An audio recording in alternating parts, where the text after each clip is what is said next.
Magandang gabi po sa inyong lahat. Ayan, ng lahat ng aking manonood. Ayan, nagbabalik tayo ulit dito sa ating munting channel. Ayan.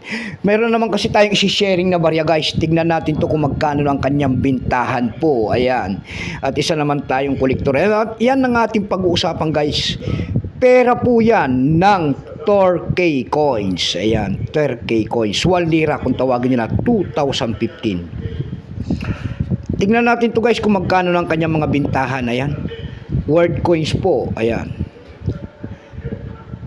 Ayan. Word coins. Bansang 4K. Ang perang 4K po. 4K. Ayan. Tawagin niya. Pero samantala tayo muna magpapasalamat, guys. Lahat sa aking mga subscriber. Dito po sa aking YouTube channel, Samuel Soriano TV 29 po. Maraming salamat po sa mga followers ko dyan dito sa aking YouTube channel. Thank you so much. Lalo ng aking mga subscriber ko sa kayong panig ng mundo po. Ayan. Maraming salamat din po doon sa kabila kong FB page naman, Samuel Soriano po. Lahat mo ng aking mga tumatangkilik at nanonood ng aking video dyan sa aking FB page, thank you so much sa inyong lahat. Mabuhay din po kayo and God bless. Yun naman po, sana hindi pa po nakapag-subscribe dito po sa ating munting channel, guys. Anyayaan ko lang sana kayo. Ayan. Baka pwede namang makisuyo sa inyo at maglalambing lang. Pakipindot naman po sana ang ating subscribe button, like and share para ma-update ko naman kayo sa mga bago ko pang ilalabas na video, guys. Ayan. Maingay ang ating TV. Ayan. Yan ang ating pag-uusapang barya, guys. Tignan natin to, guys, kung magkano na ang bintahan nito. Ang simulang years ito, guys, mula year 2009 hanggang 2022. Value po nito kung tawagin nila ay 1 lira. Currency, new lira, 2005 up to date po. Kung ano materialis ang ginamit sa barya na yan, guys, yan po ay bimetallic, copper, nickel, center, and brass ring.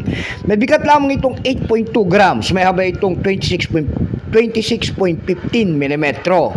May kapal po naman itong 2 mm. Orientation po ay middle alignment number and dash 6163. Reference number KM-1244.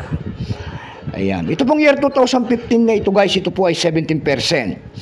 Kung ilang piraso po ang ginawa ng 4K sa barya na yan, ito po ay 213,134,000 piraso po. Ayan, napakarami rin. Ayan. May presyo na rin po yan, guys. Binigyan na po ng presyo ng ating mga kolektor doon sa ating numista. Ayan. Yung kanyang verify po, may presyo po yan na 18 pesos. Ayan. Yung kanyang almost uncirculated ay 79. Ayan. Dako tayo sa kanyang price, guys. Doon sa ating ev.com. Ayan. Tingin-tingin tayo ng presyo.